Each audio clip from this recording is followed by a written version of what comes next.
मधुर बेला में मैं आमंत्रित करना चाहूंगा ओम प्रकाश जी गर्ग सोटवा वो आए और हम सब भक्तजनों को जो भी उनके अनुभव में भगवान नाम की महिमा के बारे में प्रभावित करेंगे। सभी बाहर से पधारे माता और बहनें, भक्त गण और संत महात्मा लोगों को मेरा हार्दिक प्रणाम, हार्दिक अभिनंदन। रामायण एक ऐसा ग्रंथ है जिसमें यानी आम का रस ही रस है, यानी जो और फल रहते हैं उसमें तो कुछ कम रस रहता है, लेकिन आम का नाम ही आम रस, आम का रस। तो ये यानी जो रामचरितमानस है ये रसों से भरा हुआ है। इसका कहना भी दुर्लभ है, बखान करना भी दुर्लभ है, इसको पढ़ना भी दुर्लभ है और इसका मनन करना भी दुर्लभ है। क्यों कि ये मनन भी नहीं होता है। रामायण के अंदर बाबा तुलसीदास जी लिखते हैं कि प्रातः काल उठ के रघुनाथा और मात पिता गुरु नावई माता। यानी रामायण का मेन उद्देश्य यही है कि प्रातः काल उठो, मात पिता के चरणों की वंदना करो, गुरु लोगों के चरणों की वंदना करो, साधु संतों के चरणों की वंदना करो। यही हमको रामायण सिखाती है। लेकिन उल्टा आज की दुनिया में उल्टा है कि माँ नहीं मातु पिता नहीं देवा और साधु सन करवा वही सेवा। न तो कोई माता को माता मानता है, न कोई पिता को पिता मानता है, न कोई साधु को साधु मानता है और उल्टी उनसे सेवा और करवाते हैं। कहते हैं कि पहले के इंसान के पास घर कच्चे होते थे लेकिन रिश्ते पक्के होते थे। आज के इंसान के पास मकान पक्के होते हैं लेकिन रिश्ते कच्चे हो गए, रिश्ते कच्चे हो गए। पहले के आदमी ये कहते थे कोई आए तब हम खाएं, और आज के इंसान क्या कहते हैं कि कोई जाए तब हम खाएं, कोई यहाँ से जाए तब हम खाएं। तो आज के पहले के कहते थे कि देश से नेता परेशान थे। पहले क्या देश से नेता परेशान थे, अब नेताओं से देश परेशान है। पहले बाप से बेटे परेशान थे, बाप से बेटे परेशान थे। क्यों परेशान थे? क्योंकि जब टेम आता था तभी उनको कलम चाबी देते थे। लेकिन आज बेटों से बाप परेशान है। क्यों कि बहू आई और कलम चाबी हाथ में, या तो कलम चाबी दो और कलम चाबी नहीं दोगे तो अलग करो। एक समय की बात है, एक राजा था और उस राजा ने अपने नगर के अंदर राम कथा का आयोजन किया और 108 राम कथा का यानी पारायण करवाया। पंडित दूर दूर से आए थे। अब पंडित जैसे सम्मेलन होता है तो ठेका हो जाता है, तो कुछ अच्छे भी आते हैं, कुछ बुरे भी आते हैं और कुछ हम जैसे भी आ जाते हैं। तो कुछ को आता है, कुछ को नहीं आता है। तो ऐसे ही राम कथा में भी पंडित 2-5 पंडित ऐसे ही आ गए। अब जब 108 रामायण हो रही थी मास पारायण, तो राजा पंडितों के आसपास चक्कर काटता था और वहाँ पंडित, अब एक जो पहला पंडित था वो क्या कहता है कि राजा पूछेगा क्या कहूँगा, क्यों कुछ आता नहीं था उसको। तो वो कहता था कि राजा पूछेगा तो मैं क्या कहूँगा, राजा पूछेगा तो क्या कहूँगा। राजा वहां से निकला, तो राजा ने कहा कि ये कौन सा, ये तो रामचरितमानस में ही नहीं कि राजा पूछेगा क्या कहूँगा। फिर दूसरा पंडित उसके बगल में था, तो वो कहता है तेरी गति सो मेरी गति, जो तेरी गति वही मेरी गति है। फिर आगे राजा निकलता है, फिर तीसरा कहता है कि ये पोल कब तक चलेगी, ये पोल कब तक चलेगी। चौथा पंडित कहता है कि जब तक चलती है तब तक चलने दो। फिर राजा आगे बढ़ता है, पांचवा कहता है कि भाई का यानी विरोधी कुल का विरोधी, और जो भगवान का नहीं वो किसी काम का नहीं।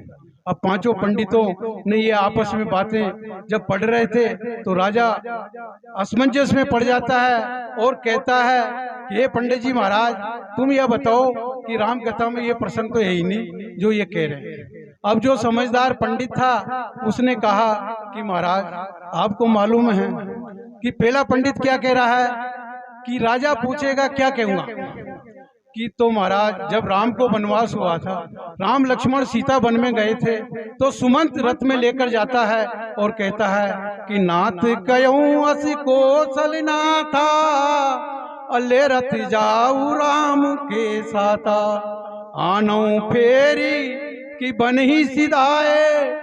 यानी ये कह रहा है महाराज कि जब वहां से आप आए थे और राम जी आ रहे थे, तो राम जी से कहा कि आपको राजा दशरथ ने यानी बन दिखाने के लिए ही मेरे को आज्ञा दी थी, अब तुम चलो। तो ना तो राम आते, ना लक्ष्मण आते, ना सीता आती है। तब सुमंत कहता है कि राजा पूछेगा तो मैं क्या कहूँगा, राजा पूछेगा तो क्या कहूँगा। तो महाराज ये पंडित ये कह रहा है, तो रामायण में है कि नहीं? कहाँ है? फिर दूसरा कह रहा है कि तेरी गति सो मेरी गति, तो ये तो रामायण में ही नहीं महाराज। कि क्यों नहीं है? जब राम लक्ष्मण और सीता वन में जाते हैं और सीता का हरण हो जाता है और राम ऋषिमुख पर्वत पर पहुंचते हैं और ऋषिमुख पर्वत पर सुग्रीव से मुलाकात होती है, तो सुग्रीव से पूछते हैं कि कारण कवन बसों बने मोई कहूं सुग्रीव, हे सुग्रीव बताओ क्या कारण है। तो सुग्रीव कहता है कि महाराज मेरी पत्नी को मेरे भाई ने बाली ने रख लिया जबरदस्ती। तो राम कहता है अरे भाई तेरी पत्नी तो हाल तेरे भाई के पास ही है और मेरी पत्नी तो जो घूमी है उसका तो अभी पता ही नहीं है, जो तेरी गति वो मेरी गति। तो महाराज ये है कि वो भी रामायण में ये बात। तीसरी बात महाराज जब इनने की कि ये पोल कब तक चलेगी, तो महाराज लंका में हनुमान जी जाते हैं, लंका को आग लगा देते हैं। उसके बाद अंगद जाता है, अंगद पैर रोप देता है सभा के अंदर और अंगद कहता है कि जो मेरे पैर को उठा देगा तो मैं सीता को हार जाऊंगा और राम वापिस चला जाएगा। तो इतने में जब कहते हैं कि ये पोल कब तक चलेगी, तो मंदोदरी कहती है हे नाथ देखो वो बानर आया लंका जलाकर चल गया, दूसरा बानर आया आपके पुत्र को मार दिया और आपकी सभा में पैर रोप दिया, इसके पैर को कोई उठाने वाला नहीं है, तो महाराज ये पोल कब तक चलेगी। तो फिर कहता है कि महाराज ये मंदोदरी ने और माल्यवंत ने कहा। तो चौथा कि जब तक चलेगी जब तक चलने दो। तो ये किसने कहा महाराज? कि रावण कह रहा है कि जब तक चलती है तब तक चलने दो, चिंता मत करो, क्योंकि एंड तो एंड ही है, सत्य की जीत होगी असत्य का नाश होगा।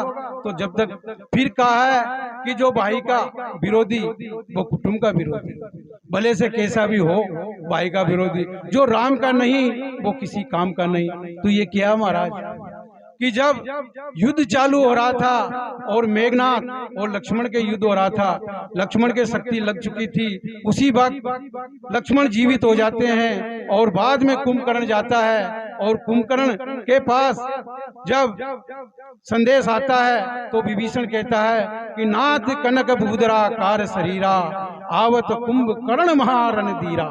हे नाथ ये कुंभकर्ण है, इसका पर्वत के जैसा आकार का शरीर है। तो यानी कुंभकर्ण विभीषण से कहता है हे धन्य विभीषण तेने कुल को उजागर कर दिया है, नहीं तो हम तो राक्षस कुल में हुए थे, लेकिन आज तेने हमारे कुल में जन्म लेकर और इस कुल को उजागर कर दिया है। तो महाराज फिर उनने कहा कि जो भाई का नहीं वो किसी काम का नहीं। तो महाराज ये कैसे कि भले से राम के पास विभीषण गया था और राम कार्य में गया था, लेकिन जा विभीषण अब मैं राक्षस हूँ, कुंभकर्ण हूँ, तेरा भाई हूँ, इसलिए जा तू, अब मुझे अपना पराया कुछ नहीं सूझ रहा। क्यों कि तू यानी कुटुंब से द्रोही है, भाई का द्रोही है। जा इतिहास में तेरा नाम यानी पहले राम के साथ लिया जाएगा तो तेरा नाम भाई द्रोह में भी लिया जाएगा, और आज से तेरा यानी जो नाम विभीषण है कोई भी अपने पुत्र का नाम विभीषण नहीं रखेगा। तो आज भी किसी का नाम अगर विभीषण हो तो बताओ। यानी दो ही पात्र रामायण के अंदर ऐसे हैं जो भगवान का दोनों ने काम किया, एक तो विभीषण ने और एक कैकेयी ने। कैकेयी ने भी राम का काम किया था। तो यानी आज भी किसी पुत्री का या किसी स्त्री का नाम कैकेयी नहीं है।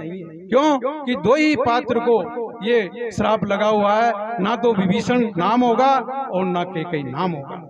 जब युद्ध समाप्त हो जाता है और युद्ध के बाद राम जी अपनी अयोध्या में पहुंच जाते हैं और वहां सिंहासन पर बैठते हैं, वहां पर देहिक देविक भौतिक तापा और राम राज नहीं काउई व्यापा, अल्प मृत्यु नहीं कौनी पीरा, यानी किसी की बीच में मृत्यु नहीं होती थी। छोटा बच्चा कभी मरता नहीं था, बाप के पहले बेटा कभी मरता नहीं था, यानी पति के पहले कभी पत्नी मरती नहीं थी, यानी ये राम के राज्य में था। बेरे बिगड़न आसन तासा, यानी किसी को बेर भी नहीं था, बिगड़े भी नहीं था, किसी को किसी का भय नहीं था। एक समय जब भगवान ने सभा बुलाई और कहा कि हे पूर्ववासियों, जो अनीति कछु भाषो भाई, तो तुम बरजो मोए भय बिसराई। हे प्रजावासियों, यदि मैं अनीति करता हूँ तो आप बेझिझक होकर मुझे दंड देना, क्योंकि तुम प्रजा का ये नियम है कि राजा को भी दंड दे सकते हैं। आज प्रजा चाहे तो नेताओं को सीट से उतार सकती है, लेकिन आज प्रजाओं में दम नहीं है। तब जाकर वहाँ कहते हैं कि भाई मेरे राज्य के अंदर सब सुखी तो है। सभी कहते हैं महाराज आपके राज्य में हम सुखी है, लेकिन 4 लोग थे उस राज्य में, वो भी दुखी थे। तो देविक देविक भौतिक तापा, राम राज नहीं काउई व्यापा। न तो किसी को देवताओं का डर था और न शरीर का दुख था और न कोई जान तेर का दुख था। तो भगवान ने कहा कि सब सुखी है। तो एक तो डॉक्टर था वो दुखी था, एक वकील और पुलिस वाला वो दुखी था, तीसरा जानतेर था वो दुखी था। उनकी महाराज हमारा तो धंधा ही बंद हो गया कि कैसे। और एक नाई था, उसने कहा महाराज आपके राज्य के अंदर सब तपस्या करते हैं, सबकी दाढ़ी और बाल बड़े हुए हैं, कोई दाढ़ी बाल नहीं बनाता है। तो भगवान कहते हैं अरे नाई, मैं आज से तुम्हारे लिए ये जुजमानी रखता हूँ। उसी दिन से राम जी के राज से इनकी जुजमानी चली हुई है। और आगे जो युग आएगा उसमें तुम तो आदमियों की बात करते हो, बच्चियां और औरतें भी अपने ब्यूटी पार्लर करवा कर यानी चेहरे का मेकअप बढ़ाएगी। चिंता मत करो, आगे जो युग आएगा। और उधर डॉक्टर कहता है महाराज मेरी दुकान तो बंद है, कोई आता ही नहीं है, अभी तो बंद रहने दो, पर आगे आपके यहाँ कोई तो जांच में पैसा देगा, कोई हाथ की नाड़ी देखने में ही पैसा देगा, कोई लगी हुई है। फिर जानते रहे वो कहता है महाराज मैं दुखी हूँ, अभी आपके राज्य में तो कोई मूड भी नहीं हिलाता, किसी के ऊत प्रेत भी नहीं है, किसी के साकिन डाकिन भी नहीं है। तो भगवान कहते हैं कि इस युग में तो आपके साथ इनके साथ कुछ होने वाला नहीं है, लेकिन आगे का जो युग आएगा इसमें घर घर ऊत और भूत होएंगे और हर जगह ब्यावला होएगा, चिंता मत करो। फिर वकील और पुलिस वाला वो कहता है महाराज हमारी भी दुकान बंद है, क्योंकि अपन भी कुर्सी पे यूं ही मक्खी मार कर बैठे रहते हैं। तब जाकर भगवान कहते हैं कि आपका युग ये नहीं है, आगे जो युग आएगा इसमें काफी लड़ाई झगड़े होंगे। वकील के यहाँ भी कचहरी भरी रहेगी और पुलिस वालों को भी आनंद आता रहेगा, क्यों कि केस ऊपर इधर आपसे भी पैसा लेंगे और उधर उनसे भी पैसा लेंगे, तो ये आपका वो रहेगा। तब कहते हैं कि एक बच्चे की जब शादी होती है और बच्चे की जब शादी होती है और वो बहू को लेकर अपने घर आता है, और जब बहू को घर लेकर आता है शाम का समय होता है, तो वो यानी बच्चा अपनी बहू के लिए एक डिब्बा मिठाई का बढ़िया अच्छी वाली मिठाई लेकर आता है और कहता है कि हे प्रिय ये मिठाई लो। तो जब वो उसकी पत्नी ये समझती है कि ये मेरा पति मेरे लिए मिठाई लेकर आया है, और उसी वक्त वो अपने पिता को फोन कर देती है और पिता से कहती है हे पिताजी मुझे यहाँ से फौरन ले चलो, मुझे इसके यहाँ नहीं रहना है। पिता ने कहा कि क्या कारण है, अभी तो शादी हुई है और अभी फोन आ गया, क्योंकि पहले फोन नहीं था, आज के जमाने में तो फोन है। फोन घुमाया फटेक यानी पिता हाजिर। पिता ने कहा बेटी ऐसा क्या कारण है, तूने एकदम अर्जेंट फोन क्यों किया? कि नहीं पिताजी मुझे इसके पास बिल्कुल भी नहीं रहना है। कि क्यों नहीं रहना है? कुछ बात उसने बताई नहीं। पिता उस बेटी को लेकर चला गया और कुछ समय निकलता गया और उस बच्ची की शादी दूसरी जगह हो जाती है, और वो जो उसका पति है वो धीरे धीरे कंगाल हो जाता है और एक मंदिर के पास भिखारी बना हुआ और वहाँ बेटा रहता है। अब वो बच्ची एक गाड़ी में आती है और गाड़ी में आकर देखती है कि ये तो वही मेरा पति है जिसको मैंने ठुकराया था। तो उसे को यानी भीख देती है और कहती है कि बोलो प्राणनाथ तुम कौन हो? कि मैं वही आपका पति हूँ जिसको आप ठुकरा कर आई हो। तब जाकर वो कहता है कि भाई मेरी कुछ गलती हो वो गलती तो बता, यानी तूने बिना कारण मुझे क्यों ठुकराया है? तब वो बच्ची कहती है अरे महाराज तुम तो ये बताओ तू मेरा पति है, लेकिन याद कर वो मिठाई तू मेरे लिए लाया था क्या तेरी माँ नहीं थी?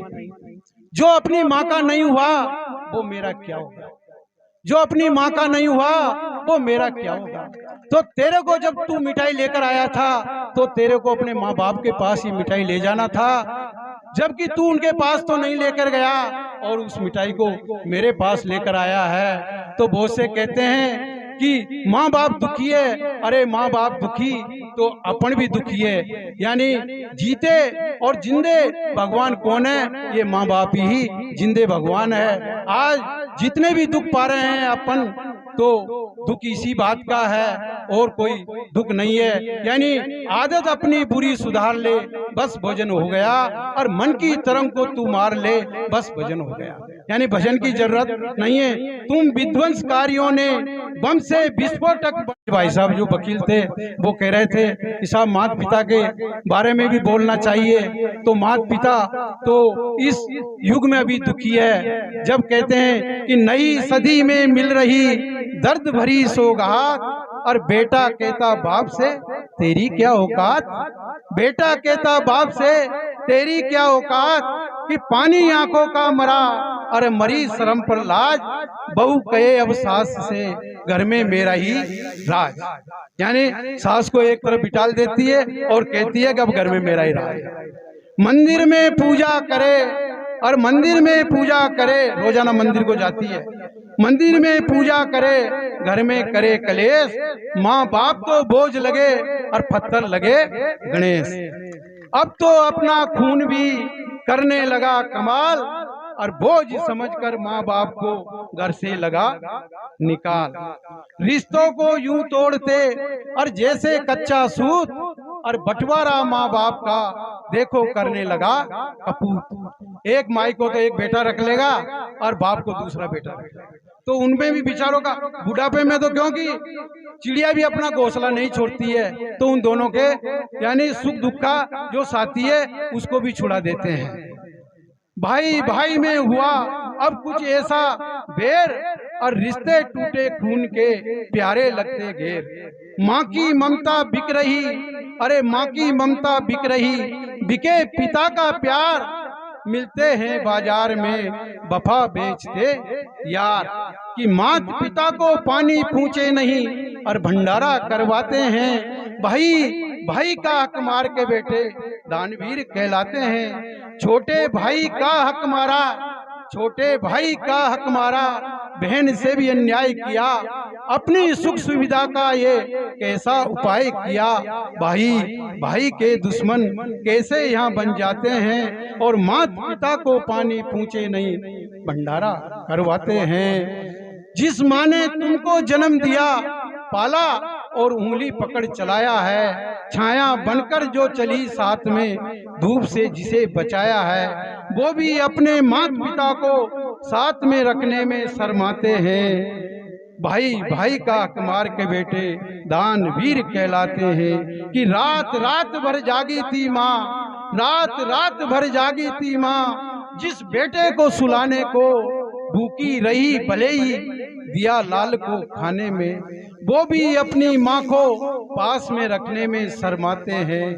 भाई भाई का हक मार के बेटे दानवीर कहलाते हैं। सपने देखे थे जो सारे माता पिता ने, अरे सपने सारे टूट गए, ब्याह करवाते ही बेटे का रिश्ते नाते सब टूट गए। बेटा अलग माँ बाप अलग, ये कैसे रिश्ते नाते हैं। भाई भाई का हक मार के बेटे दानवीर कहलाते हैं। लगा सको तो बाग लगाना सीखो, और आग लगाना मत सीखो, बिछा सको तो फूल बिछाना सीखो, सूल बिछाना मत सीखो, पिला सको तो अमृत पिलाना सीखो, जहर पिलाना मत सीखो, दे सको तो खुशियां देना सीखो और दुख दर्द देना मत सीखो। बस इतना कहकर ही मैं अपना स्थान ग्रहण करता हूँ।